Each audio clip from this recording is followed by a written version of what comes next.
Okay, the loop back is actually working now. So, you know what that means.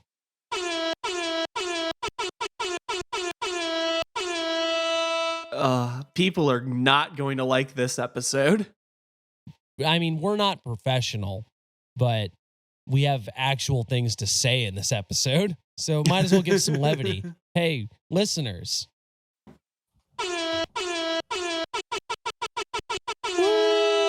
Woo! Oh boy. Let's start. I just thought it'd be a good stinger, just beginning of the episode, and it's like, hey, listeners, check this out. Discord sounds. Airhorn, Airhorn, Airhorn, Airhorn.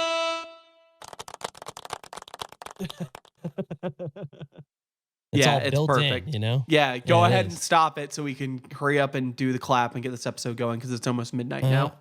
Guess we gotta get to the episode, listeners. I'm sorry. Well,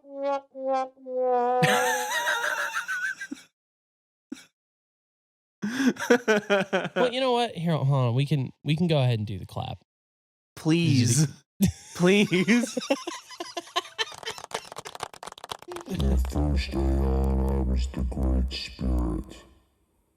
In the second aeon, men knew me as the Horned God, Pangenitor, Panphage. In the third aeon, I was the Dark One, the Devil. In the fourth aeon, men knew me not, for I am the Hidden One.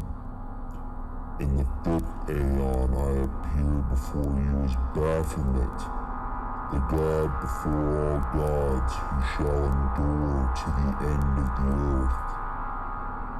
In this new aeon, I appear to you as CMN.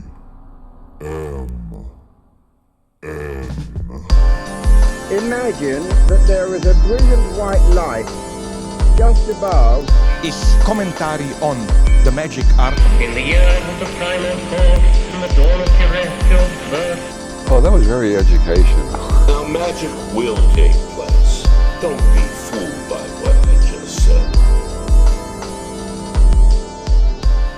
All right, welcome everybody. It's Stay Mac and Kennedy here, and this is Chaos Magic News. Did you have one? I don't think I had one. Oh yeah, welcome to Chaos Magic News. We're the show that's not beating any of these accusations.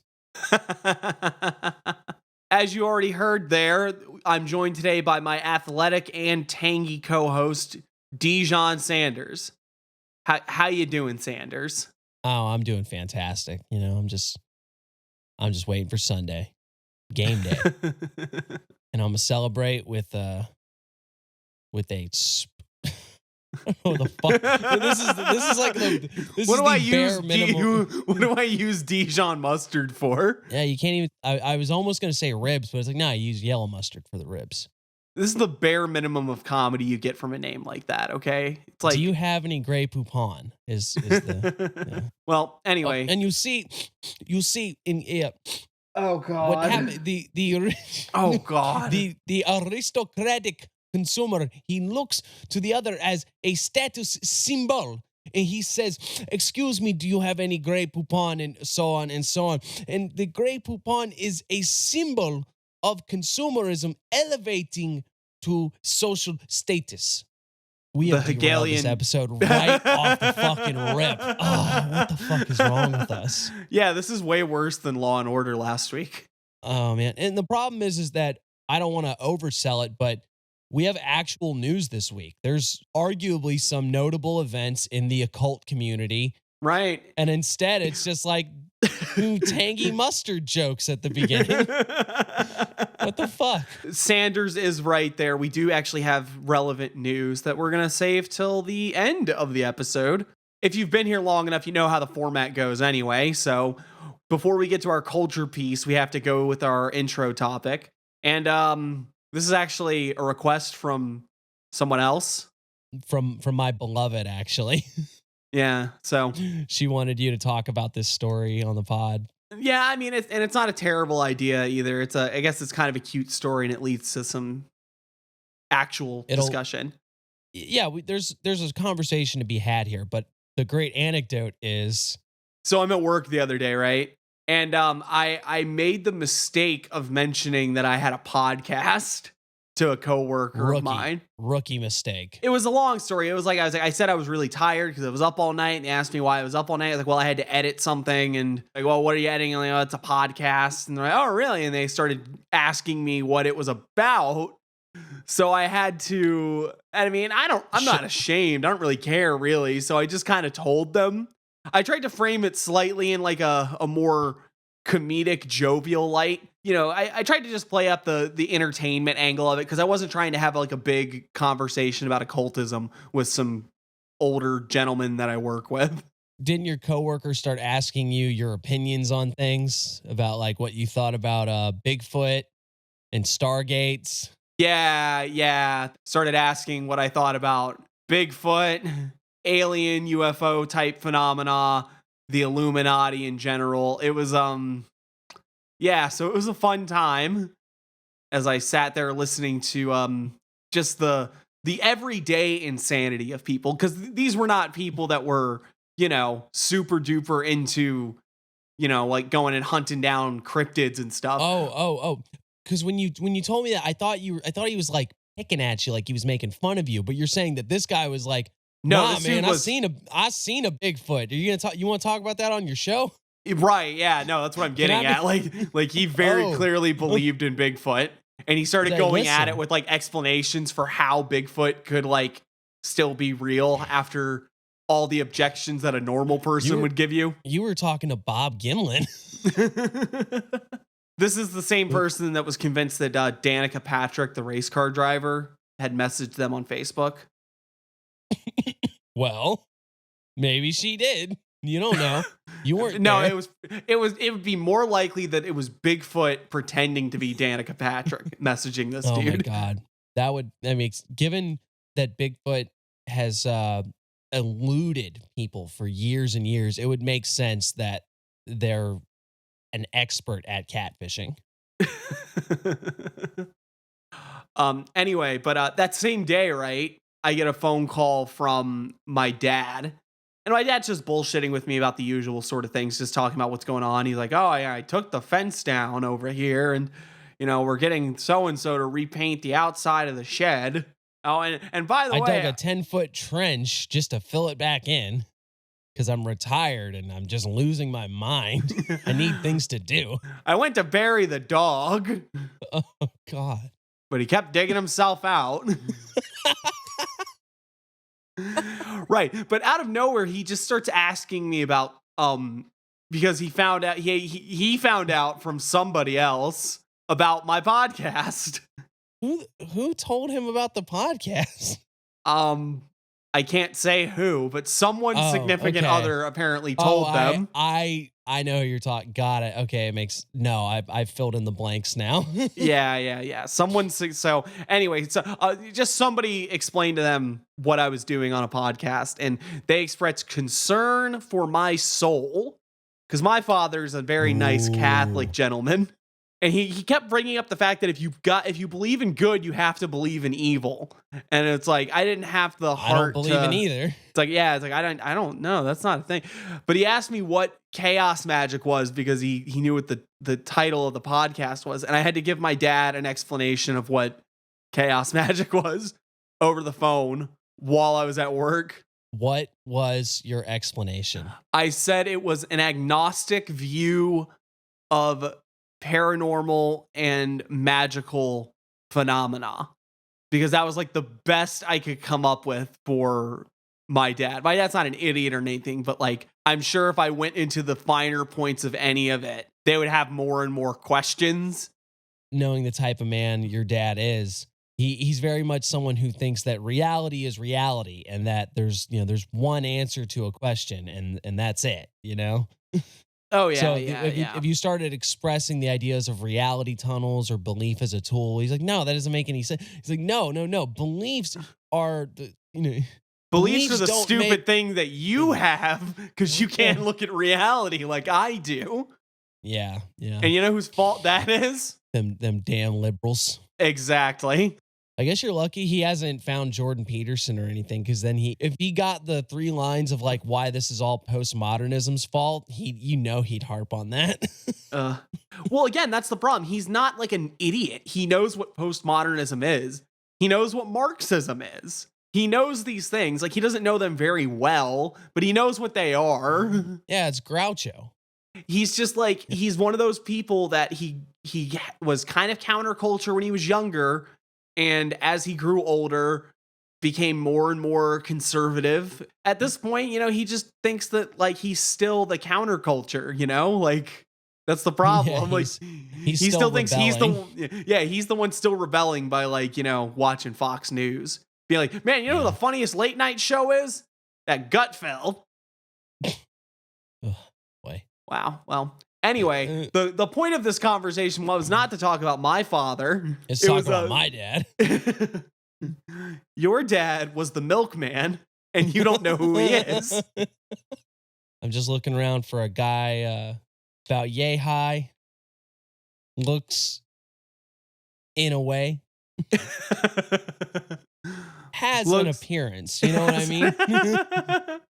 I believe it was a man. Anyway, but no, okay. It was to discuss the idea of how do you deal with, being a big old spooky woo-woo. Like, how do you deal with it? Like, how do you manage it in the sense of, do you just tell people if they ask? Do you try to hide that shit from people? Do you try to do what I do, where you sort of play it in a better light to whoever you're talking to?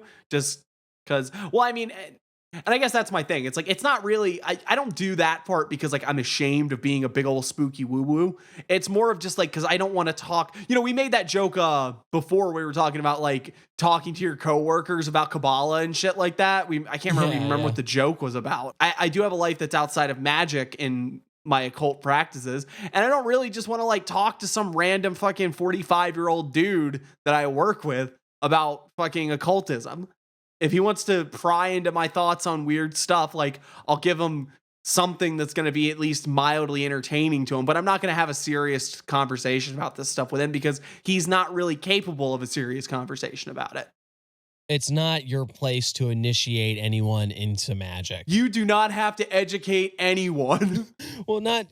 I mean, I get the joke. I'm just making a joke, but no, but genuinely, it's like it's weird, right? It's a weird thing to be like, oh well, if you want to ask me about magic, I'll just start explaining it to you. I have the problem where I meditate at work, right? Where it's like I'll say, hey, I'm gonna go take 15 and I'm gonna go meditate or something like that. I'll be back.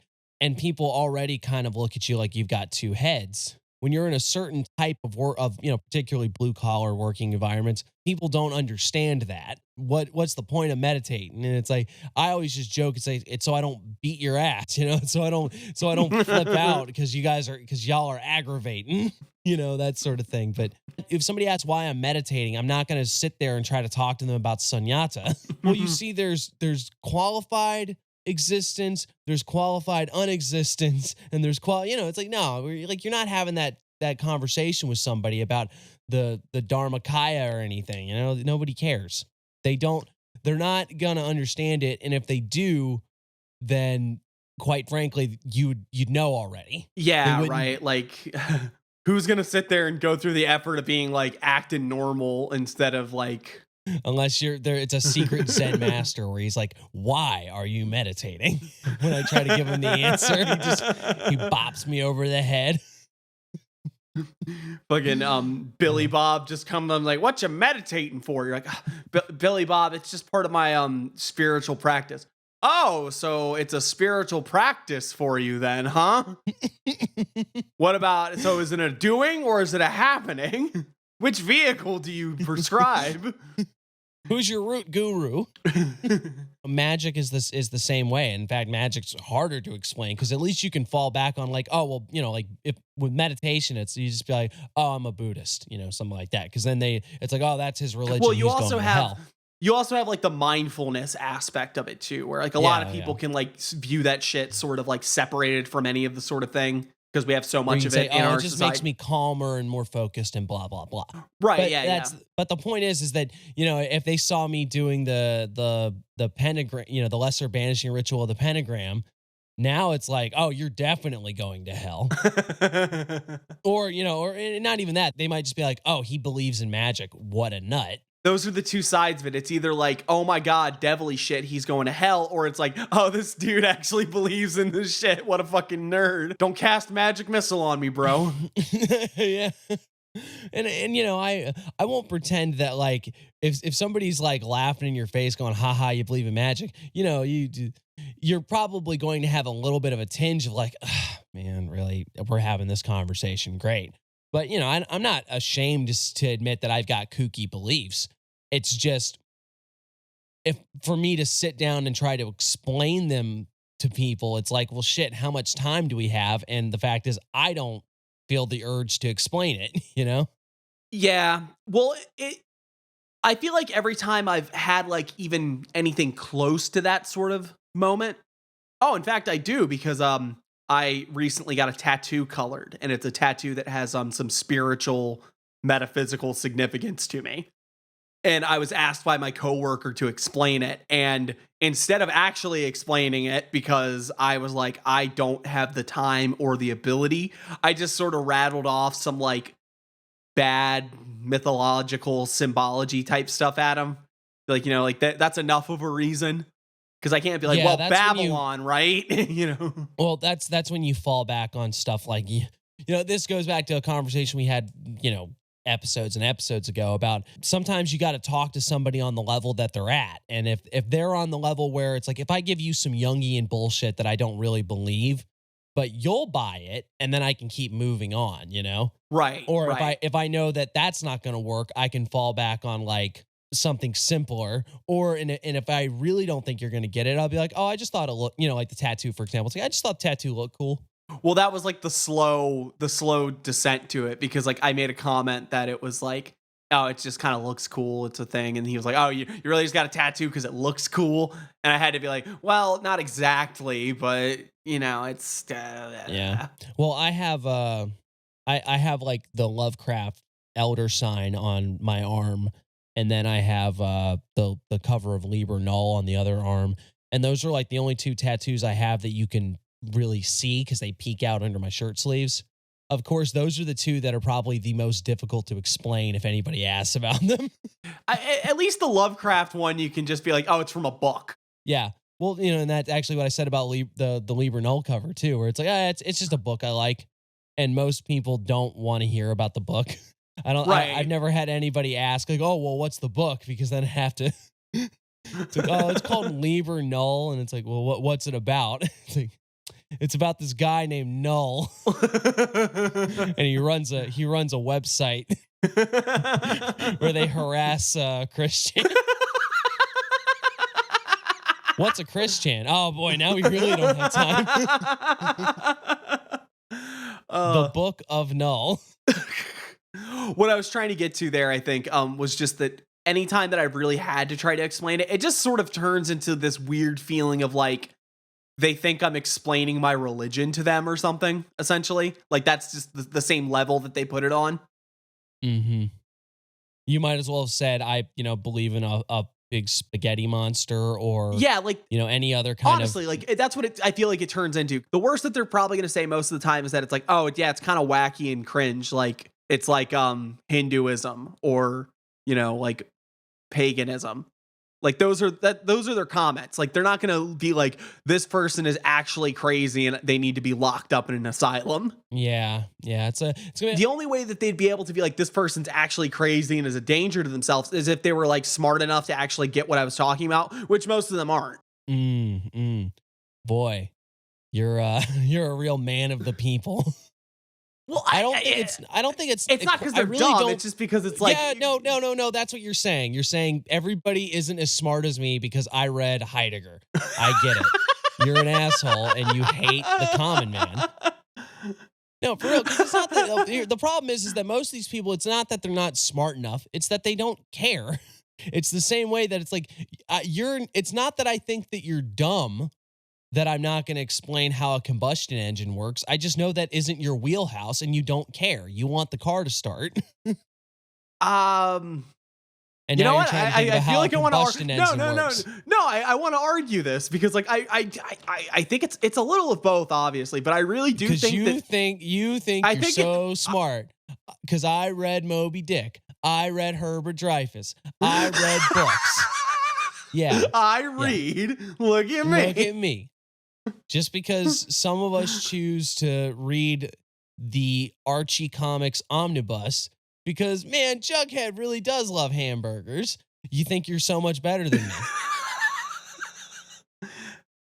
me. His dog is named Hot Dog, man. What do you think of the whole, like, coming out of the broom closet thing? Now that I do actually have something to say.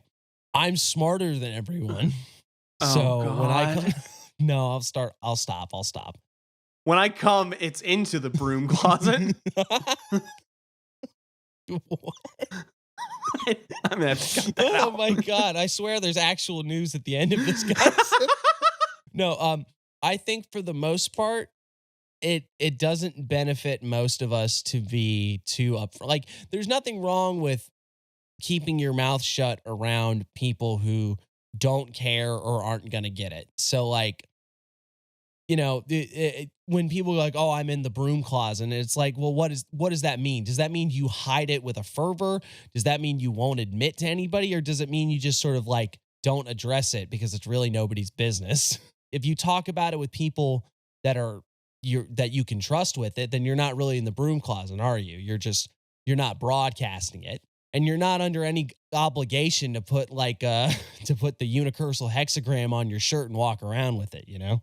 I see. It's a weird thing because I'm debating if I want to try to actually compare it to like being in the closet, like, you know, as a queer person, because it doesn't really feel like it's the same thing to me. Like that's my biggest problem with it. I think is that it's like it's using the analogy, and I feel like it's not really a good analogy in the slightest. Yeah, it's like I'm sure there are parallels to be drawn, but it's hard. It's not a 1-for-1, and there isn't a whole lot of substantial. Maybe if you're in a community that will brand you a devil worshiper, and you will be seriously ostracized for it, but that probably won't happen. I think people are probably more willing to hear that, ooh, I'm a witch, before they're willing to hear you're gay. Like, some people that's still a problem for some people, which seems crazy, but you know, it's the world we live in still. And I get we ramp up on satanic panic all the time whenever we see it, because we're always like, yeah, hey, don't forget, they will fucking kill you for being a dumb, spooky woo-woo. Yo, when the ball drops, you know, when shit goes down, that can get your ass in fucking prison, and people have gone to prison. But oddly enough, the problem is that it's never actually, well, I won't say it's never, but generally it isn't actually people that are spooky woo-woo at all that are getting swept up. It's like, you know, it's people like the people that ran that daycare that were accused of being Satanists. And there was like, this was based on nothing. Damien Eccles, who got way more spooky afterwards. Exactly. Yeah. Well, but still, I think my biggest thing really is, though, that like the coming out of the broom closet, like some people feel enough of it. They feel like it connects to their identity enough that they have to let people in their lives know. Mom, Dad, I'm a high druid. priestess. Okay. Yeah, same joke, you know, but yeah. No daughter of mine is going to be sacrificing cattle. I was just thinking the druid thing, and it's like, no son of mine's going to turn into a 1/8 combat form. Oh, God. Terrible. You better roll your damn initiative. How come everyone's dad in this is just having like the dumbest voices in the world? I don't know. We didn't do a single voice for your dad, though, so mission accomplished. I was definitely doing a voice. That's how my dad talks. Anyway, it reeks of being like a born-again Christian for me. Or a vegan. Like, you really got to tell everyone you're saved, or, you know, right? Or you don't eat meat. Well, it can definitely be used as like a showy look at me, and I don't think most people use it like that. But I also think most people don't feel the need to strap a pair of devil horns on them and say, I read a book by Levi. Everyone pay attention to me. I'm so smart. You wouldn't get it. I'm super mediocre Kennedy, and I read a book. I regret everything about this Podcast episode. over. Fuck me. Okay. Does that mean we gotta... Oh, man. What? I get harangued for the whole intro. Yep. And now I have to sit through you doing your bit once again. What bit is that? You know the one. Is it the one where I get to ask?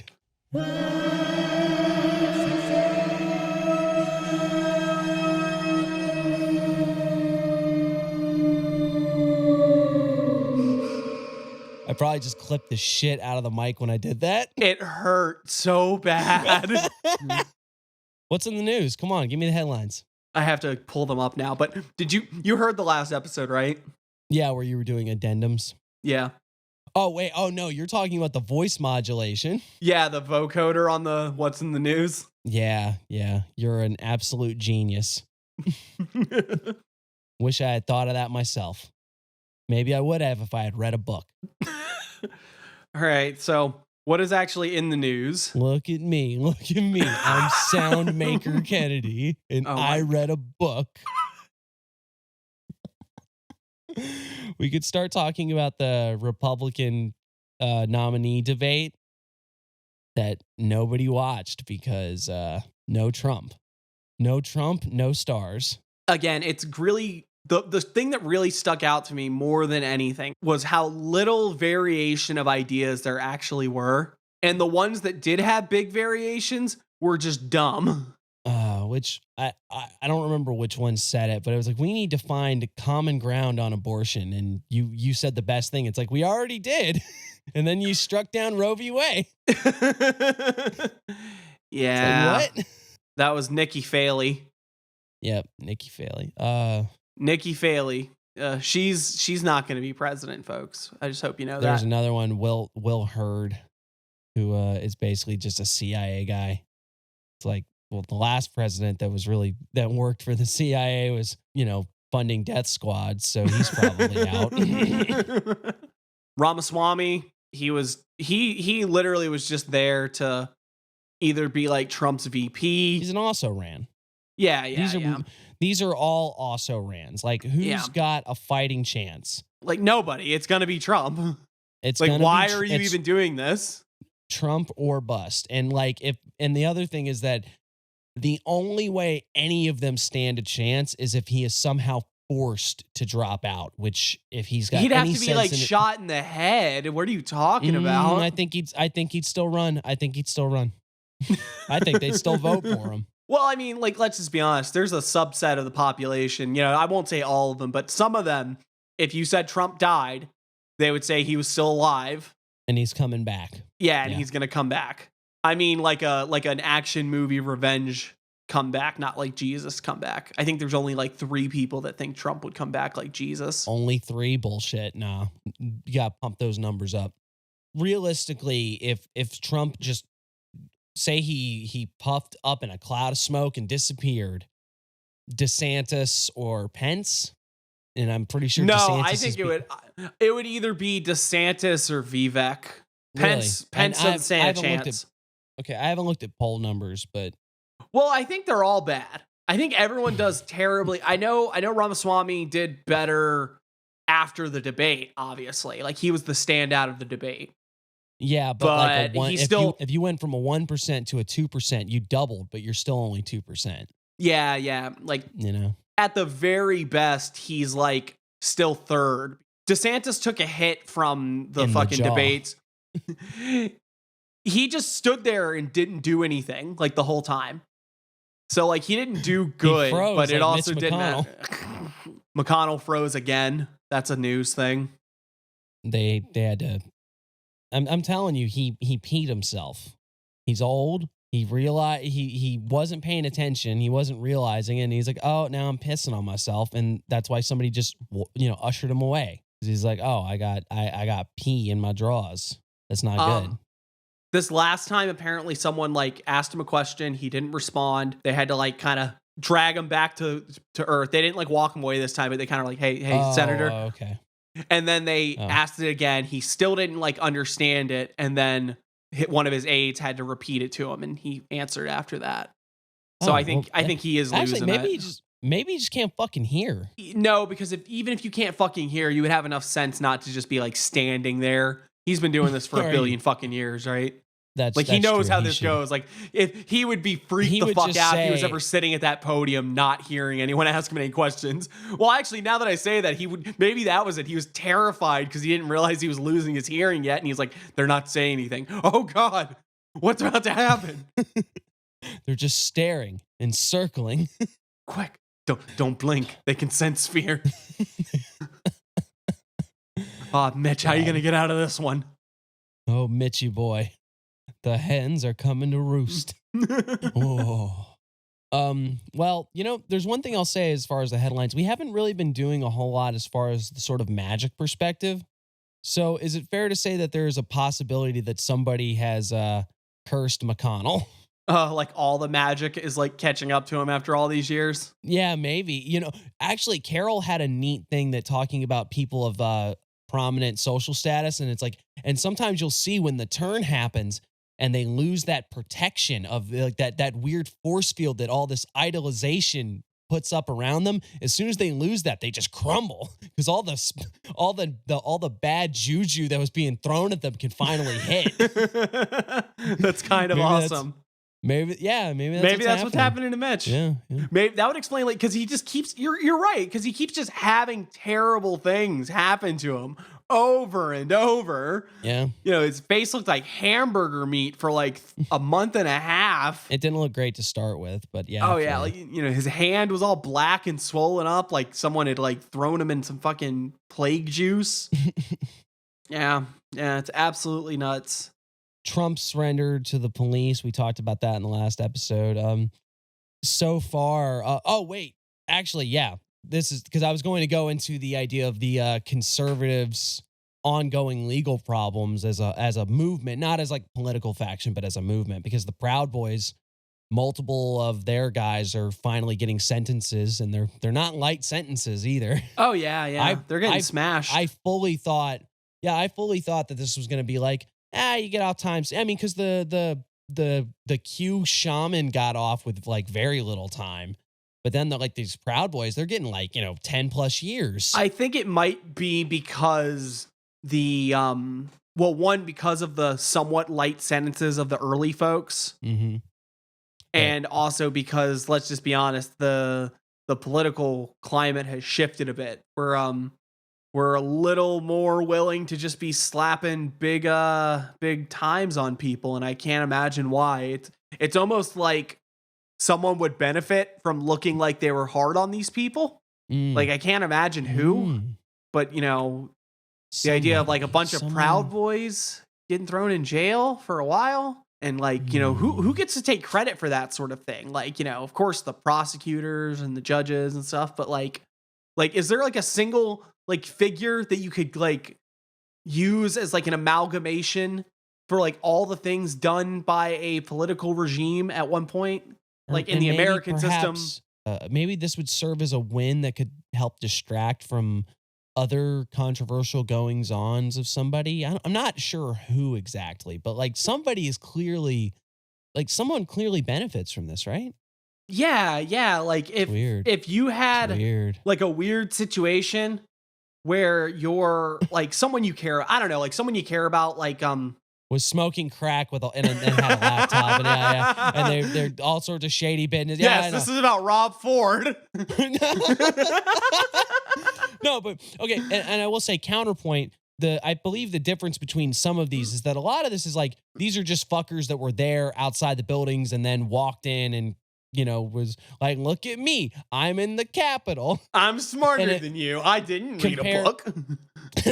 Compared to the Proud Boys who, at least according to the prosecution make the claim that it's like these people were planning armed insurrection. And that's the rub. It's like, Right. You just sort of showed up and put your feet on a desk. And I believe the guy that put his feet on Pelosi's desk even got a pretty hefty sentence. Yeah, I think he got a couple years at least. Yeah, but like, Proud Boys. And I guess it's interesting that it took this long, considering that this was the start of the Biden administration and it's about to be an election year. So either way, it's like, so I won't try to say that it's like, oh, they're doing this purely because it somehow makes somebody look better. It's like, nothing is ever that cut and dry. I'm sure there's an element of that though. I know the Trumpster was trying to delay his trial like as much as possible, but come on. Oh, and that was the point that I was actually getting at when I brought up Trump surrendering to the police in the first place. If you're looking at these trial dates, maybe the idea is we'll keep him going in and out of courtrooms and he won't have time to campaign. I mean, but why do you, every time you say Trump went to court in the news, everyone on his you is already going animal for it. So what's it fucking matter? Stop. You're making him look cool. Yeah. In a way, it's you keep trying to fight against this current, and all the resistance does is serve to embolden the thing you're fighting against. I don't know. It's like, would it be better? I think people were floating this right at the beginning where it's like, would it have been better if we all literally just ignored Trump? And I'm not saying it would have, but maybe this vampiric tendency to turn attention in any, he's the embodiment of all publicity is good publicity. Yeah. Yeah. He's got the fucking Philosopher's Stone, just transmuting all that fucking bad press. He turns your wines into wine. And then the last little blip of like, conservative darlings having to go to court. Kyle Rittenhouse is being sued by one of the people he shot. Or, well, rather by the estate of of one of his victims. I believe that the headline I saw referred to it as estate of criminal he shot in self-defense, to be like, they really just plopping their nuts on the table and being like, yeah, they were a criminal. They deserved it. It was self-defense. Fuck them. This was a bad person who deserved what they did. And now they have the nerve to sue poor little Kyle. But at the very, it's like this man lost his life. And it wouldn't be the first time that somebody got away with murder on a legal front and then had to go to a civil suit. So that will probably be interesting. But at this point, the kid's got so much backing, he's going to have top-notch lawyers all the way. So it'll probably just come down to who's in that courtroom. You know what I mean? Yeah. And lawsuits are a way different animal. There's going to be a very different. Of, is he liable for these deaths? And it's like, to me, that's going to seem pretty cut and dry, where it's like, he shot the guy, probably liable.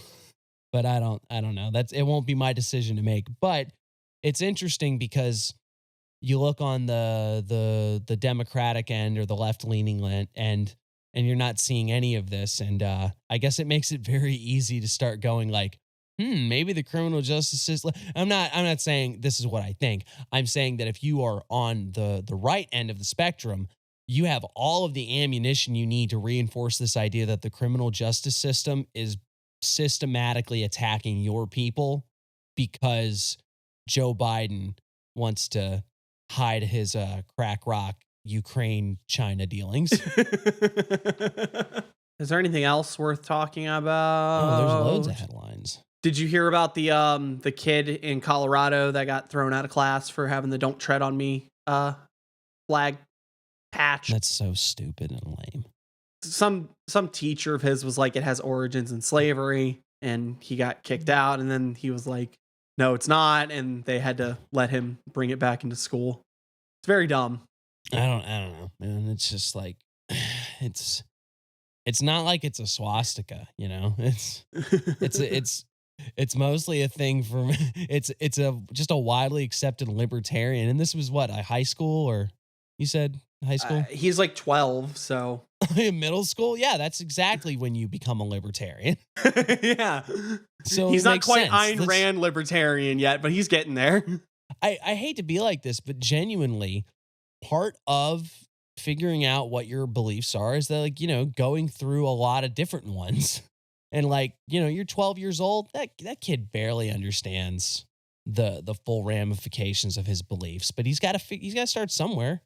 He might be embarrassed by this whole story probably by the time he's 16, let alone 18, 20, 30. Yeah, no, if nothing else, because it's always good to get one over on fucking sensitive administrative people, you know? Yeah. Like, come on, let's just be honest. Schools are lame, man. Listeners, if you got to go to school, you just tell your teachers to, I don't know. Oh, God. Say, I got all my learnings from Chaos Magic News.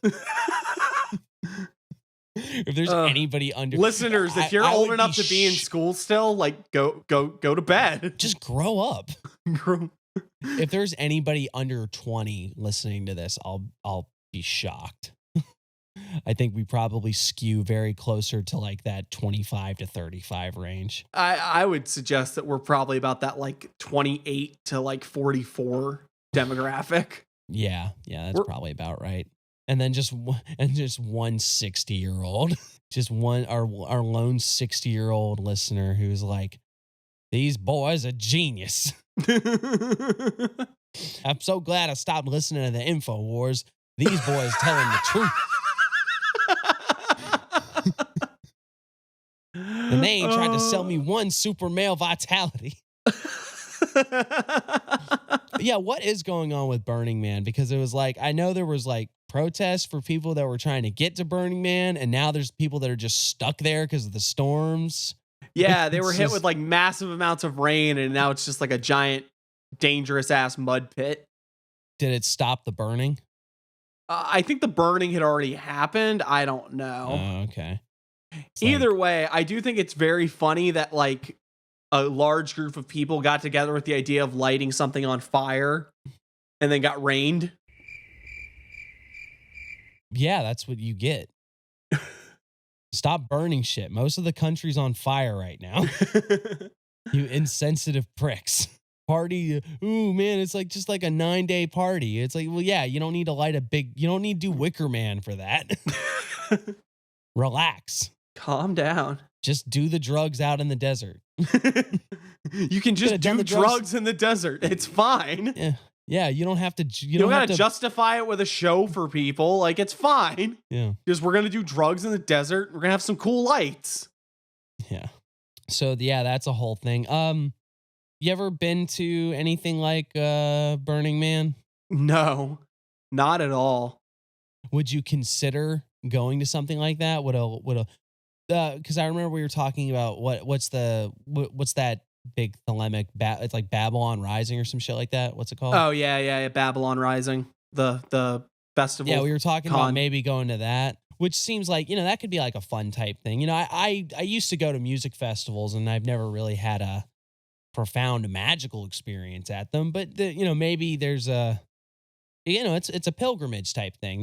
There could be some good stuff there. Oh yeah. Well, I mean, if we ever get to the point where we could just be like, hey, Burning Man's coming up, and just go do the Chaos Magic News episode at Burning Man, I wouldn't say no to that. I honestly wouldn't say no to doing like a dumb live episode or a dumb like documentary episode of us like walking around something, recording us talking and shit. I'd totally be down with that. We do like whole newsman shtick. Oh yeah, exactly. Yeah, that'd be great. All right, and to more of the legal troubles of conservatives, Governor Kemp refuses to remove the DA Willis. Oh man, because they were like, that was their response. Like, we're gonna just remove the attorney general, or the district attorney rather. That did the charges. So it's like it's but obviously she's corrupt because she filed charges against Trump, and then Governor Kemp was just like, nah, fam. Here's the thing, like, listeners, if you're not from the area, I lived in Georgia for quite a while. It's like Brian Kemp is a hardcore Republican fucking loser. Like, he is every bit of like the Trumper. Like, when he announced he was running for governor, he went on TV with a sawed-off shotgun saying, I am the politically incorrect candidate. Like, he's one of these people. So the fact that he like was straight up like, you're gonna try to remove my people? Fuck no, you ain't. he can't be governor again. And I know in Georgia it's like 2 consecutive terms. So I guess maybe he can like stop and then go again or something like that. I have to find the finer details. Right, but he knows he's can't not run- like running for Yeah, re-election. He's not running again. So I guess he is in the face of that, he's able to just sort of do what he wants. And I guess he looked at this and is like, nah, this nonsense has gone on far enough. It wouldn't be good for him if we went along with it anyway, because if you know that they're not going to find any evidence to prove the kind of fraud that they're saying happened, then you're just going to look bad because you went along with a farce. So yeah, and then honestly, you let 'cause- them, and also, you let someone who is not the governor of the state just bust in and tell you how to run your fucking state. So I guess, it's I don't agree with this man on much of anything, I'd imagine, but good for you. You didn't let somebody just make you roll over. Yeah. Thousands rally in Niger seeking withdrawals of French troops. We already went over the coup that happened over there, and the French, they ain't leaving. They're there. When we first talked about it, we were just sort of like, man, military got pissed and sort of took over. But at the same time, this could, in a way, this could be closer to the will of the people than what we had at the time, especially if they're trying to kick the French out. This is sort of just, anti-colonialism, anti-imperialism. It's probably not going to be pretty, but at the same time, like, get rid of them Frenchmen.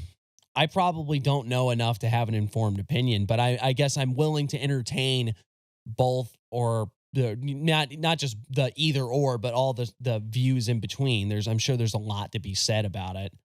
I don't feel the need to go and say, oh, this is absolutely a bad thing or this is absolutely a good thing. It's probably not pretty, and I hope that the violence doesn't get completely out of hand, but it probably will, because war ain't pretty. I'm in agreement with you, because like the only thing I know about it comes from like reading the various articles that I've seen since this started. It's a confusing game. You're just never going to get a cut and dry, this side punches babies and throws poodles off of roofs, It's like both sides are probably going to have big glaring issues. And I don't know. I just don't know the finer points of this.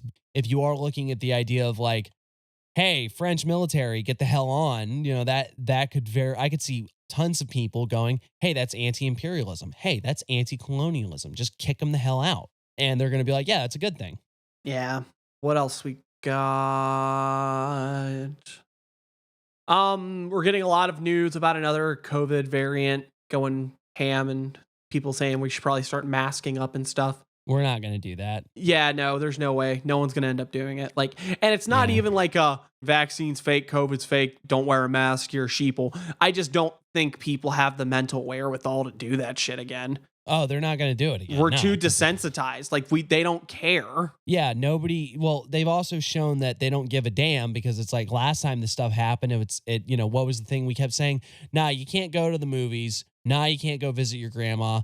But you know where you can go? To work. That's what I was about to say. Like, the working class is completely desensitized to it, because we've all been fucking out there going to work and doing stuff since this shit started. Like, none of us got time off. Thrilled for if you had a job where you worked with your hands in any shape or form, or even not even just did you do not like just physical labor, but if you did anything that actually required like being on site for something, COVID didn't change shit except make your life a little more inconvenient when you weren't at work. They're all the office folks that got to work from home. I'm very happy for those people. Right. But the thing is that a lot of I know I didn't get that luck, and I don't mean to be like, oh, woe is me, but it's like I didn't get that luxury. I got COVID. Somebody coughed around me, and I literally looked at one of my coworkers and said, "This is it. This is how I get COVID." And then it was like 2-3 days later. Yeah, like that's just the reality of the situation, is that like so many of us had to just keep going through it. Yeah. Some people got to stay home baking bread and doing shit, and then some of us just had to go get infected. And it's that problem of like, yeah, should people be wearing masks? Should we be taking steps? Yeah, but we're not going to do anything meaningful to take care of the people that are vulnerable to it, and the government isn't going to step up and try to do anything. They're definitely not And- going to start giving out money like they did last time either. And overall, even sometimes when they tried to do these lockdowns, they got shown they were ineffective. And I won't argue like, oh, the lockdowns didn't work. I think they just weren't enforceable in a meaningful way a lot of the time. Right. So that it just fell the fuck apart, you know? Yeah. So new COVID variant, man, that really sucks. But there will probably be nothing done about it. It's called Eris, apparently. Everybody touch your face. Touch your face for Discordianism. Why the fuck would you name it Eris? Why are you tempting fate like that? Because they don't know, man. They just don't know. They should fucking know. Oy. All right. Is there anything else? I feel like this news segment was like really heavy on like the big eye-catchy dumb news, and we didn't get much of the we didn't get a lot of like the weirder fun ones that we normally do, but I don't know what else we can go. Oh, Jimmy Buffett died. Oh yeah.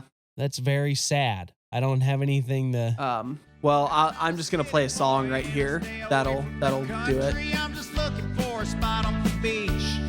Now these are keywords that I use to make my fan base go crazy. Don't even I showed you care, that, right? I really can't sing. No, you didn't. Oh God, I posted it in the group chat. It's one of the Neves gaming guys. Ironically enough, it's the one that died earlier this year. Oh, it's sad. It's not a direct parody. It's not like a Weird Al parody, but it's just making fun of Cheeseburger in Paradise. Why? It's already funny. I don't know. It's clearly written by someone that thinks like Jimmy Buffett fucking sucks, and like I think Jimmy Buffett has a sort of quaint, hokey charm. So, so do I. But I also am not above people being made fun of. Yeah. It's no. I just mean like you're making fun of him by the things that like it's like, yeah, that's why I showed up here. It's you know what it is? It's the Weird Al Dare to Be Stupid thing. You created the ultimate Jimmy Buffett song. You exemplified all of the things that made me love him in the first place. Anyway, so yeah, I guess we need a parrot headline, don't we? Yep, we certainly do. Do you have one? Not off the top of my head here. Let me look around. Let me see. This isn't really a parrot headline, but this is maybe something worth talking about. The SAG-AFTRA, writers strike type stuff has now gone to the video game industry. Really? So the entire entertainment complex is grinding to a halt, and I'm all for it because when labor sticks its hand in the pockets, it's got the boss's beat. That's great to hear because I heard somebody rant today about how fucking the Hollywood bullshit people don't need money and how dare they go on strike right now when they haven't come up with an original idea in years. And I'm like, who do you think is the one striking? Yeah, George Clooney is striking. He just said, he just said, I want another $1 billion for my movie or I'm going to have a fit. So yeah, it's silly. People get the complete wrong idea about this. And there's actually a lot on the line. The standards to use AI for actors and for writing and stuff like that. A lot of this is on the table. A lot of the overall quality of life, things like crunch that a lot of these animation studios are going through. And, there's loads of stuff that's on the table that it's like might not even be addressed specifically by this, but this is going to set the tone for all of these problems that are going to be coming down the road in the next 5 years, 10 years, 15 years. And I'm always game for anything that is people that are doing the work coming together and making demands, because that's the only way, at least to my understanding of history, that is really the only way things get better for the working class.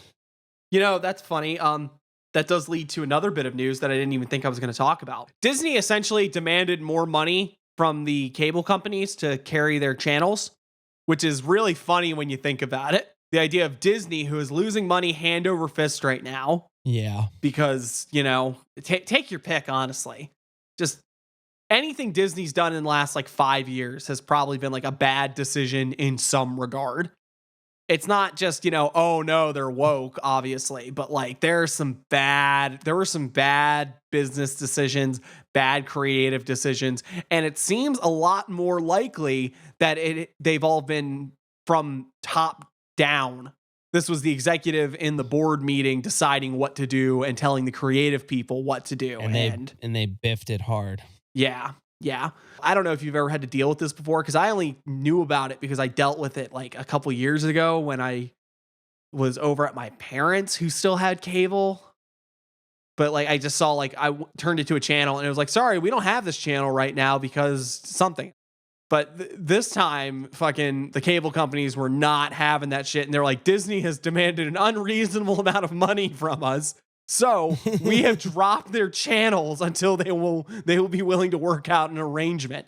But again, until you want to act right. Like it's hilarious. Like Disney, who's been losing money hand over fucking fist, going to the cable companies and being like, you're the one with the money. Who the fuck has cable? We need this money to fight DeSantis.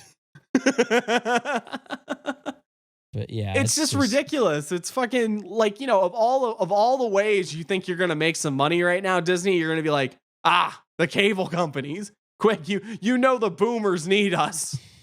Yeah, just a bunch of silly ass shit, man. Yeah, it's fucking ridiculous. I think we can safely say we're going to wrap up the news segment. Do you have any parting thoughts? No, I think I'm good because it's funny, right? Because we're done with the news, but we're not really done with the news. Yeah, well, this is more of a deep dive into a specific story and the bad actors involved. Well, you've been dipping your toes in this story. Would you like to lay the foundation? All right, I can certainly try my best. All right, well, do what thou wilt shall be the whole of the law. Love is the law. Love under will. So Thelemites, right? No story has ever started better. Hey, everybody, if you want a nice overview of this, Loki's Gazette has a piece called This Story. Links in the metadata. It's very good. So Thelemites, right? Thelemites have a storied tradition of undercutting each other and infighting and doing lots of awful stuff to one another for no apparent reason. So we're going to talk about a couple of real fine people that just make you really proud to be part of the extended occult community. There was a woman by the name of Georgia Van Raatle, also known as Georgia Albertus, which I believe is also a Harry Potter character, but something like that. Okay, so 5 years ago, Georgia accused a man named Sef Salem, who was another notable Thelemite OTO person. But Peter Gray also gets caught in the crossfire sort of after the fact, and there's a couple others. But mostly Sef Salem, who Georgia and Sef were in a relationship for a number of months. It didn't go so well. They broke up. Georgia got in another relationship and then accused Sef of sexual assault, rape, and all kinds of nasty shit and ruined the man's reputation. And, you know, there was a very strong backlash and lines were drawn, sides were picked. Lots of bad things happened. Peter Gray got some heavy criticism for a thing that he published after that wasn't related, but essentially was viewed by Georgia as a rape apologia because of the nature of the sexual magic that was involved. And that was the thing, is that the idea is that Sef had used their relationship of a magical sexual coupling and used the initiatory sex magic process as an excuse to just do sexual assault, which is, God, I don't even want to. It's like I don't even want to fucking touch the awful intricacies, the tangled mess of consent and boundaries and this and that and everything else that would go into something like that. It's difficult stuff, you know. I can't imagine. But, and just to mention it back in the last episode, like, you know, magical diddlers again. Yeah, not to just be so crass about it, and but that's yeah, the problem, like is that's it's like, yeah, magic diddlers. Just the very notion of it already makes me kind of uncomfortable just on the basis of like, makes your skin crawl a little bit. And to hear that accusation, it makes your skin crawl. You're like, oh my God, I can't believe someone would do that. But here's the thing, listeners. Georgia just released a statement not too long ago that basically says, I was wrong. That's not how it happened. this is from a statement by Georgia Van Raatle. 5 years ago, I publicly accused Sef Salem of sexually assaulting me. This was not true. I'd like to share for you the story of how I came to spread this untruth with the hope that, by doing so, I can clear his name from the infamy to which it has been subject. All right.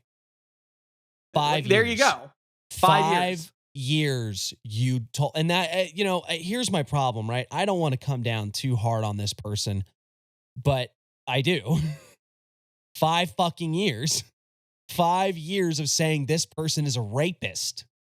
5 years of telling these things. And then you have the nerve to put this little statement up there like, here's the story of how I spread this untruth. You lied. I'll tell you how you spread it. You are a liar. And she tries to basically pawn it off on the partner that she got with after Sef, basically getting in, twisting the story around in her head and saying, you need to come out and speak out against this person or I'll do it for you. And I already have and stuff like that. And that's totally fucked. And we'll get into who this mystery person is because she didn't name it, but we all fucking know it. You can figure out who this person is very quick. Everybody knows, especially because they came out and said, yeah, it was me. Yeah. So already passing the buck and saying like, oh, man did bad thing to me, but it was a lie because other man did bad thing. And I understand that the entire point of this is that it is taking some responsibility, but it's also this idea of too little, too late. Like what? 5 fucking years. And I don't know enough to comment on this part, but it's probably true. Sorry, that's a shitty thing to say. But there's the idea that Sef Salem was a shitty person and that did things and treated people in a way that isn't really fucking kosher. He's a prominent member of the occult community. So that's almost a standard. One, that doesn't justify calling him a rapist. That doesn't justify holding on to it for so long. That doesn't justify letting it go for 5 years and then coming out and being like, oops, let me clear his name now. And it's like, you've already done so much damage to this person. So now you've damaged this person's ability to be part of the community at all. He's probably lost friends. People have probably broken off friendships because they fell on different sides of the line and stuff like this. And it's all because you threw a fucking Molotov into the middle of the occult community on a lie. And now you're coming around after the forest is burnt down, pouring with a little gardening hose, It's like, yeah. And it's sickening. It's genuinely sickening. And this isn't to come to the defense of poor Sef Salem, because if some of the less rapey things that have been said about him are true, he's still probably not an angel. He's probably not a guy that I'd like to sit down and have a conversation with. Now the problem is that any bad thing that anybody says about this guy, he can just say like, well, just look, everybody, my entire people be lying on me. Yeah, people just be lying on me. All I tried to do was do my true will and do my little spells and have conventions with people and say neat things. And then they just say mean lies about me and ruin my reputation because they're all jealous and this, that, and the other, It's all the justification. And that goes back to what we were talking about last episode, right? Where, we accept that these things do happen in these sorts of communities, in these sorts of groups, these institutions. And the idea that you would use that, so brazenly, that's a huge hit to anybody trying to come out with any sort of abusive thing. Well, yeah, because now when the next thing happens, Right. It just sucks. When this thing's just going to be sticking in everyone's mind going like, well, what kind of book is this one going to be plugging in a month? Yeah. And that's the other big thing too, is the idea that Georgia and the soon to be named other boyfriend that came after Sef used this incident as a means to fortify their positions in the occult community and sell books and rise to more prominence by pitching their sales to the Me Too movement and using this to get attention and everything else, which is, that thought is even more sickening. The idea that you effectively torched a man's reputation on a lie and then you tangibly benefited from it is even worse. It's just another day in the occult community, you know? But to me, it's crazy when you think about it like this, because like people talk about the wickedest man in the world, Aleister Crowley, and it's like, this motherfucker didn't do anything nearly like that. Right? I don't know. There's some questionable things Crowley did. There's some. No, I'm sorry, I'm misspeaking. I wouldn't want it because there's the Regardi incident and stuff like that. So maybe there's, I don't know. Oh well, I mean the Regardi thing is very questionable. That's it didn't happen. Well, I was gonna say that's something that like that's way more questionable. That's less likely than the fucking getting kicked down the stairs. Oh, okay. But you know there are some things about some very, I don't know. I don't even want to talk about it. The point is, this whole story really reeks because it's not only one using something as horrible as sexual assault as a weapon against another person that they had emotional ties to at one point. I'll say this, like they were together for a couple months. Y'all just speed run relationships into the girl. Like, you know, imagine that. Imagine you were with somebody like what, 5-6 months? And then they turn around and do that. It's like, holy fucking shit. How bad was this guy?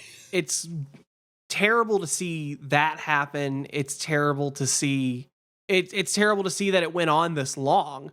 But the added layers of like the clout chasing with it, the using of it as solidifying yourself within a community, it's just really icky. Like, I don't say icky often, but that is like icky. That is like disturbing and horrible. Using that kind of thing and then putting your own personal proximity to a tragedy and trying to pump yourself up. Yeah. And then it's unconscionable. Right. And it's even worse that once it comes out, you try to then paint yourself as a victim. Yeah. That would be pretty fucking disgusting as well. Yeah. Yeah. Well, do we want to talk about who the hell this mystery man is? It's Marco fucking Visconti. All right, full disclosure, because we are transparent here at CMN. We talked about Marco Visconti in an episode called Introduction to Chaos Magic Beefs. And we kind of talked about how him and Gordon White had like a fucking hissy fit. Yeah, because who gives a shit, you know? Yeah, that was almost the whole point of it, is that we talked about a bunch of like petty, really dumb bullshit that we shouldn't be talking about. And this is not, but this situation is not petty. Yeah. Yeah, this is not petty. This is horrifying. Fucking disgusting. The other interaction we've had with them was they posted something about the Kybalion, our favorite magical book, as our listeners know. Yeah, we're all about the Kybalion. It is the best. The 2-ply Kybalion is where I'm at, you know? Real cushy.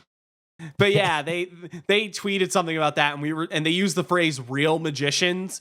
We responded by saying "real magicians" and sending them photos of like Penn and Teller and Doug Henny and the amazing Jonathan. Yeah, and the amazing Jonathan. R.I.P. And they were not happy about that. Well, then the only other interaction we've had with him beyond that was he basically called us bullies and harassers, and that we were like attacking him. And it's like that the only time we messed with you once, and it wasn't even like that. It wasn't even that big of a deal. But and we only bring this up to point out that Marco has a very long-standing pattern of taking any minor thing that happens and then spinning it like people are out to get him. You know, his Gordon White problem, his Peter Gray problem, his problem with everybody. Yeah. Everybody. Just Marco is the epitome of like, man, maybe it's you. If everybody else has a problem with you, maybe it's you. Here's the thing. Apparently, Marco and Georgia had a relationship after Sef. During Georgia's come down from things that had happened in the relationship, she began writing, talking about the intersections of trauma and sex magic and consent and that, like things that are probably cool to write about. I haven't read them, but it's definitely a fertile ground to write about. And then he was like, well, yeah, but then Sef raped you, right? Like that's basically what it's like. He's basically saying, well, what about your ex? What about that guy that was before me? Which is like, man, you're really going after, like, I don't like the guy that my beloved was with before me at all, but I wasn't gonna, Jesus Christ. It's just, so it's like, one, that's sick. And then two, it's been floated that his issues against Sef were a lot more than just being sloppy seconds. He also was envious of his position in the OTO type adjacent circles and stuff like that, because a lot of people didn't take him very seriously or didn't take him as seriously. And basically painting this as a means of that this was to try to muscle in on his territory by torching his reputation to the ground. And then in response, as after Georgia wrote a blog of his own, basically saying that, like, oh, well, Sef might not have actually raped her, but yeah, he's like, he's a bad he's terrible person and he sucks. And Georgia lied to me, or I never convinced anybody. Just deny. In fact, if I can find it real quick. Oh, wait, I can't, because it was on Medium and it is currently down. So it says something. What was that? What did that say? It was called a bullet point list of truths and falsehoods. And, he just denies everything and says that it's not his fault and Sef sucks anyway. Yeah, but you can't get to it right now. It says this post is under investigation and was found in violation of the Medium rules. So we can't blame Marco for taking it down or anything, like, which, I wouldn't put past him. Who knows? At this point, someone could have just been like, that it's against their terms of service to try to double down on a false rape accusation. Oh man, that's fucked up. But I mean, just saying, like, a lot of people probably wouldn't take kindly to it.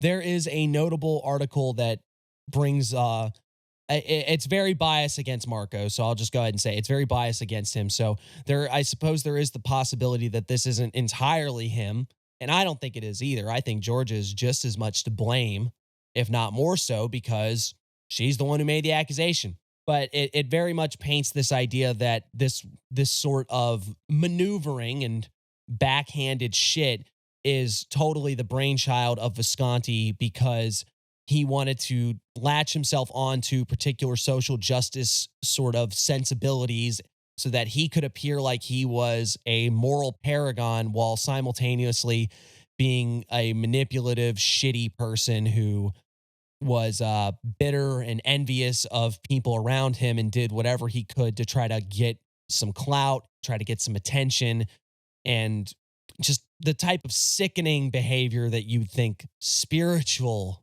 people would be above, but they're not.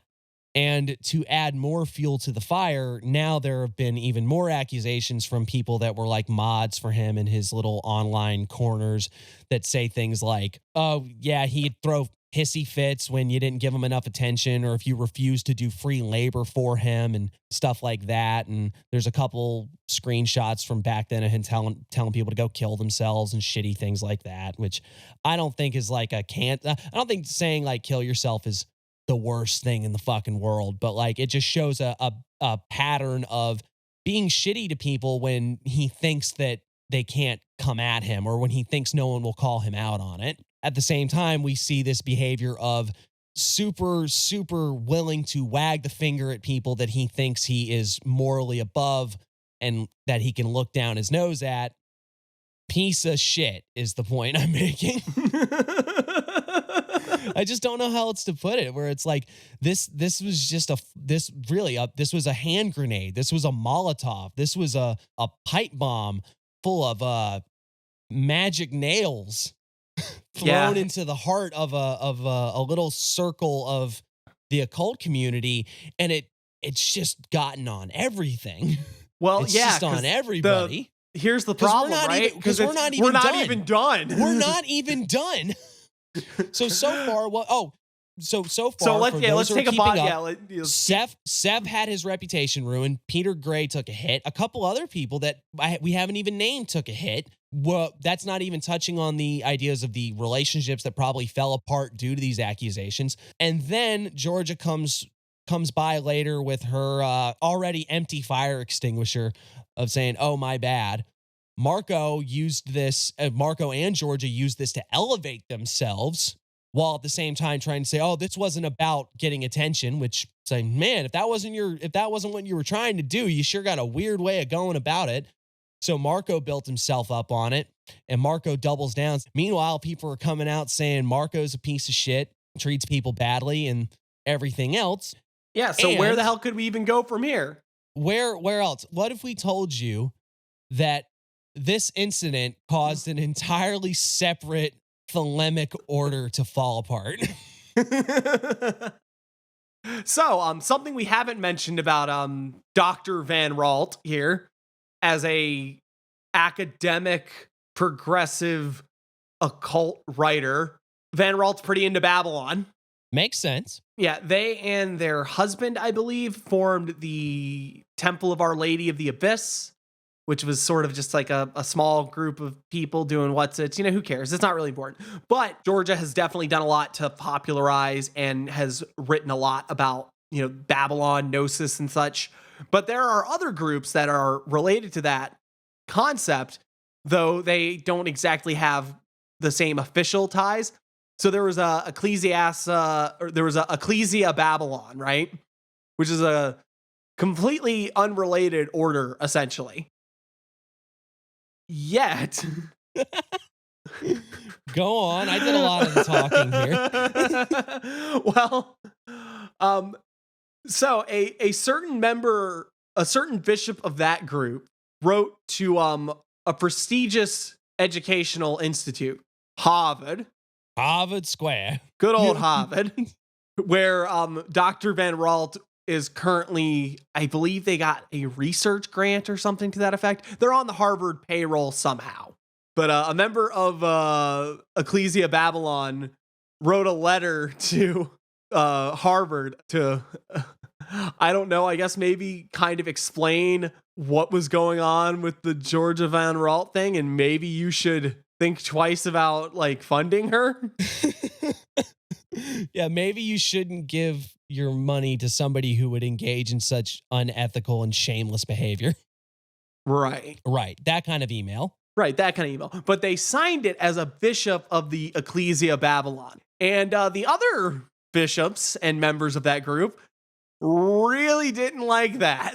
They really, really, really didn't like that somebody who was in fact a bishop of the group made the point that they were a bishop in an email.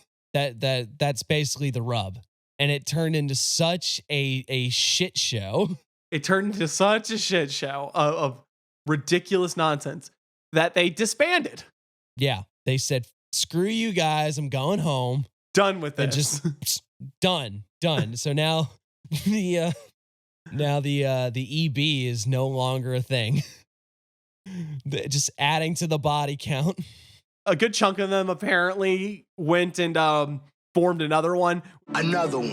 Which is pretty funny. It's the idea. Right. It's like the J Mascis Dinosaur Jr. thing where you say the band's done, but then you call everyone up immediately except for one guy and say, hey, you want to make a new band?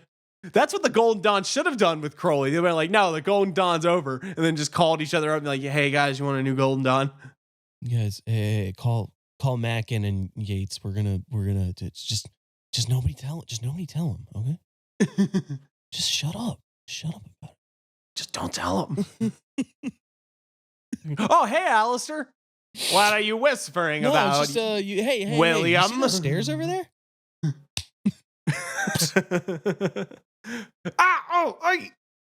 For those keeping score, we have member of the Thelemic community, reputation destroyed, 5 years. We have another prominent occult writer called a rape apologist. We have maligned occult figure number 1 getting in on the shit show and having a relationship with maligned occult figure number 2, who used this to bolster her own career. Flash forward 5 years, we have maligned occult figure number 2 recanting their statement, possibly because somebody said that they were going to, out them on this. There's nothing to confirm that. That's just what I've heard. And that's even better. Disclaimer the idea there. That it wasn't. You could at least make the argument that it's like maybe your conscience finally got the better of you, but of course not. Nobody goes and owns up to this afterwards because the guilt got to them. Clearly something forced her hand. I mean, again, allegedly. So I don't know. Maybe this was eating her up the entire fucking time. Yeah. Who knows? The point is, it still happened. Maligned occult figure number 1 writes a whole big bullet pointed list as to why this is not their fault. About how this isn't his fault and how he is once again the victim. How this is all a vast conspiracy and he's going to sue everybody. Oh no, they're going to sue? Oh shit. Take all of this back. I would love to get sued. I would love to get sued by Marco Visconti. That'd be fucking great. I have no money. I got nothing. I mean, yeah, I ain't got nothing. I thought it doesn't. Whatever. I don't even know how the fuck he'd manage this. Marco, come to the mean streets of Chicago and we'll settle it. Queensberry rules. Finally, we have a completely separate organization collapsing under the drama of someone saying that they're a member and that this was bad. All right, folks, time for your addendum. In the time since we recorded this, Georgia Van Raatle has resigned her fellowship. It was a fellowship. That was the word I was looking for. With Harvard.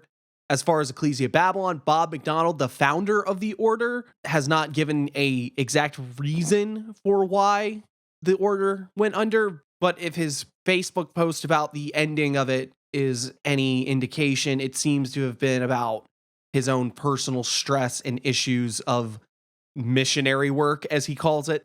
At any rate, that seems to be the end of this story for now. That was all a bunch of unpleasant stuff that I think people should, you should be aware of this, because this is just one story of many.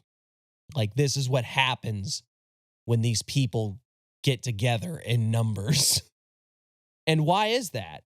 Is it, this will sound weird, is it somehow academia's fault? Is this just what like the stuffy robe types do? Like, they just look down their nose and think they're better than everybody, or what? Like, what is going on? I don't get it. Like, is this just what happens when people who join these types of orders, because the only people that these orders appeal to are people that are obsessed with trying to climb somewhere? Because the people that I know, like, we're not saints, but the people that, the people that I like to talk to about this stuff, that I like to do work with, that, people that I think know what's going on, none of them are like this. How hard is it to not be that shit of a person? Like, I'm not saying you be perfect, but this is genuinely sick behavior. Yeah. I think everyone has demons in their closet that they are not proud of, right? But a lot of us have them kind of... I didn't write a blog about it. But yeah, that's what I was going to say. A lot of it we relegate to our personal lives and our personal failings. We don't turn our personal failings and our personal lives into fodder for an occult order or a theological battle with people that we hate on the internet. Or an online spectacle. Right. Like, I don't know.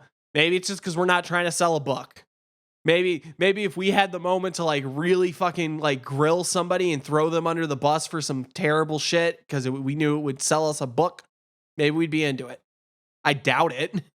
I just don't understand why anyone would like... If you hear this story, if you hear this nonsense we've been talking about, and still think you want to go join the OTO or something. Right. Yeah. It's like what are they going to give you at this point? False rape accusation. Well, that's the thing. Like, these are the prominent people of the occult in a lot of ways. These are popular names. You know, the only person in there that is someone that I wouldn't like call a bullshit artist, con man, and a hack was like Peter Gray. And I'm not even like the biggest Peter Gray fan. He's just the only one that I don't think is like human garbage. Yeah, I just don't just. But these are the names, you know? We deserve a better caliber of kook in the occult community. You remember we were talking about Boleskine episodes back? Right. Where we talked like the most successful people in Thelema were people like Gunther and stuff like that, because and Breeze, just people that have... Who can get the most grift? Yeah, who can get the most money and bullshit out of this? Like, that's what they are. If you're convinced that all of these fancy orders and stuff can do anything, look at the most successful people in them. Do they seem like they have anything? It's the God problem, right? Because it's like either they're terrible magicians and they can't do anything useful, or they're good magicians and they use it just to grift and still be losers. Yep. Like, they can't make themselves look interesting. They can't make anything beautiful. They can't make anything like fascinating. They can't keep membership up. Like, what can they do? What they can do is suck the blood out of each other. Yeah, exactly. What they can do is fucking stab each other in the back and throw around accusations, or at best, beg for money for a fucking goddamn Crowley dream house. Yeah. Like, I'm sorry to bring it back to that. Like, we're a broken record on the fucking, you know, Boleskine and shit like that. It all comes back to the same problem. These orders, these people, these communities are all fucking full of shit, and none of them seem to have anything worth a damn. So what's the solution? Is it to just, to me, I can tell you what I think the solution is. Go for it.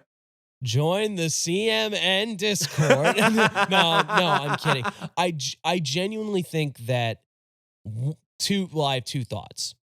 One, these long-standing orders need to just keep schisming and schism and schism and schism and schism and schism. Well, I mean, no, apparently not, because, you know, fucking Ecclesia Babylon was like, what? Like, it's only like 4 or 5 years old. Oh, no. I'm just saying that if this just happens long enough and things just keep burning to the ground over and over again, people will be so dispersed that maybe we have some ground to get somewhere again.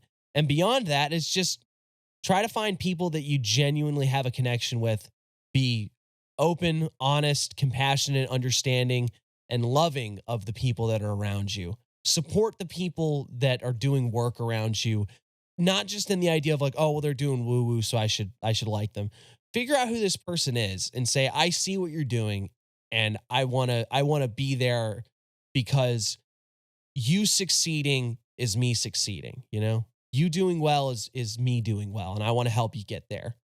If you can't carry that mentality, you don't need to be around these people, you know? If the people you're around don't inspire you, don't elevate you, what's the point? And the problem is that's hard. You can't just show up, put your $10 donation at the door, and then go into the Gnostic Mass. You have to actually learn about people, and you have to be willing to understand people.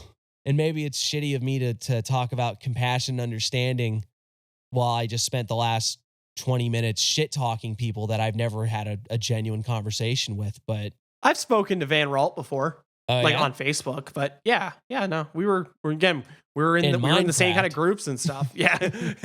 Yeah. I mean, she's fine. She's fine enough to have a conversation with, I guess, you know. Well, this wasn't fine. I don't really care for her work. I don't, but you know, like that's almost the point too, is like, this was someone that a lot of people really liked and respected. I always thought they were semi mediocre. Sometimes they were fun.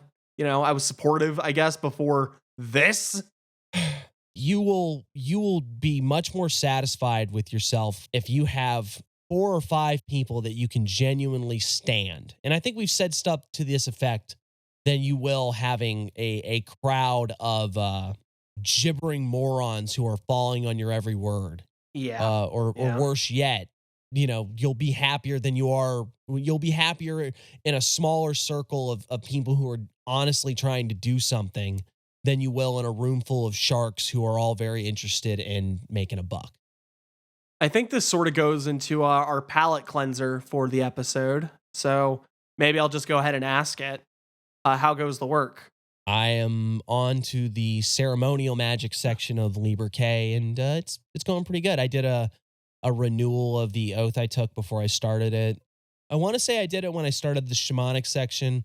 I'm just going to try to do a renewal of the oath every time I finish one, and I've just had a lot going on where when I started the very first section, I moved 3 different times in a year.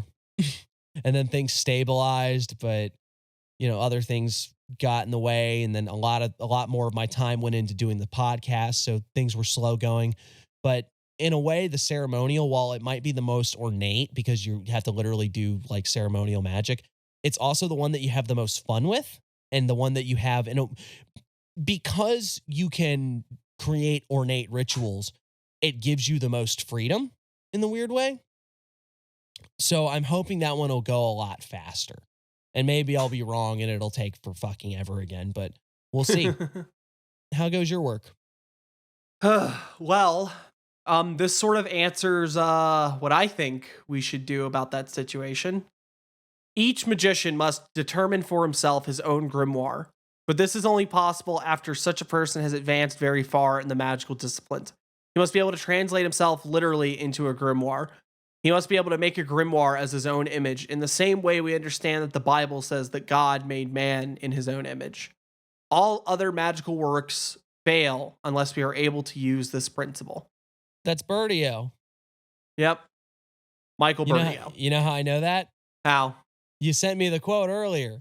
Hey! Yeah. Airhorn, Airhorn, Airhorn. I'm not saying that you don't need other people to do magic, but, you also don't need other people to do magic. I think what about the magic of this podcast? Oh, of course. This wouldn't work without you, bud. This is the nicest I've ever been to you on this podcast. You're normally like, let me replace him with an AI or... no, I could definitely do it with an AI too. In fact, it may be better. I'll fucking kill you. I will spread so many false accusations. You'll never recover. This whole podcast will come crumbling down on your head. Yeah, no, I think that's where my work is right now, trying to build a system out of all of the things that I've done at this point. I must create a system or be enslaved by another. Yeah, you know what the problem with that is, though? You and I both know that.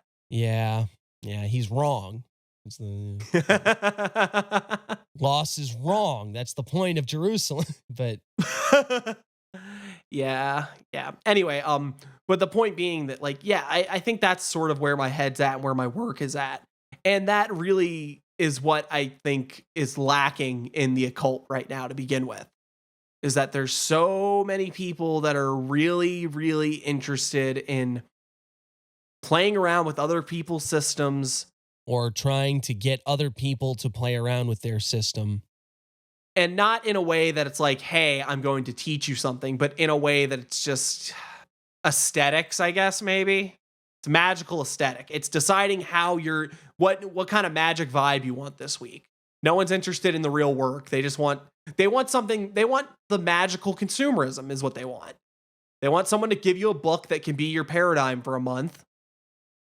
When we talked about how everyone's a chaot nowadays, whether they realize it or admit it or not, that's part of the problem, I think, is that so many people are willing to, without even actively thinking about it, they see new magical ideas and that's their paradigm and they go with it. And none of them have ever decided, not none of them, I'm being hyperbolic, but too many of them just do that and they don't actually ever think about what they're really trying to accomplish. And when you do that sort of stuff, of course you become fodder for flavor of the month occultism people and, parasocial relationships with other magic people. So, maybe worry about your own shit. And, if nothing else, if you actually make a decent magical system, you can try to grift with it later.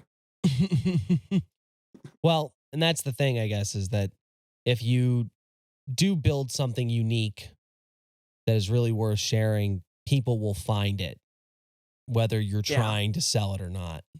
Whether the people are worth it or not. Yeah. Yeah.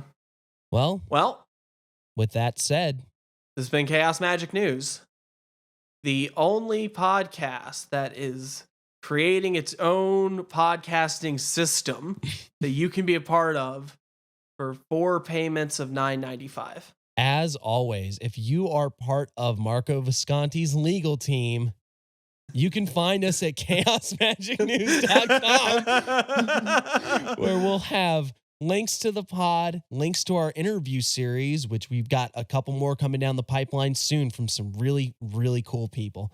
Also, the occasional article. We're going to try to start getting more articles out, but some things just go to the wayside, sadly. We've also got a Facebook page, an Instagram, a Threads, a Twitter, a TikTok, where we will be posting episode clips and the occasional funnies, because we got some goofy ideas that we think would be really entertaining for you, give you a cheap laugh and get that algorithm dollar.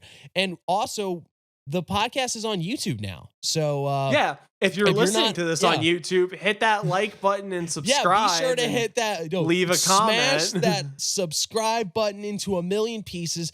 Put those pieces in a sack. Throw them into the ocean, and never admit where you were on this dreaded night. And ring that bell. And the bell will tell you like notifications or something. I don't know. I don't understand how YouTube works. I don't know how YouTube works. I didn't go to school. I'm smarter than you, though. I read a book. Oh, boy. Well, oh, God. And you know what? I'm just going to say this, too.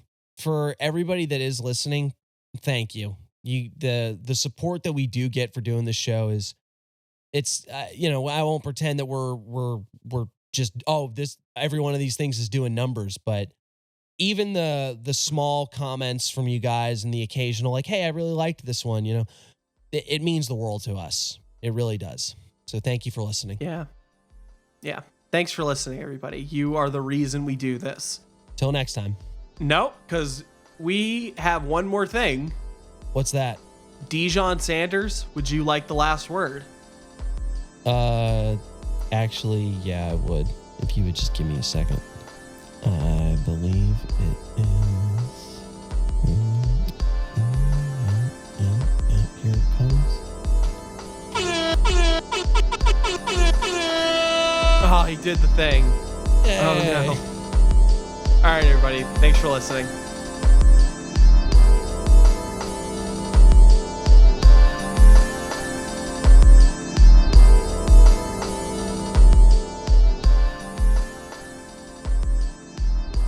That is a clown with some titties. That's not news at all. This is news at all. These are titties. Why'd I go?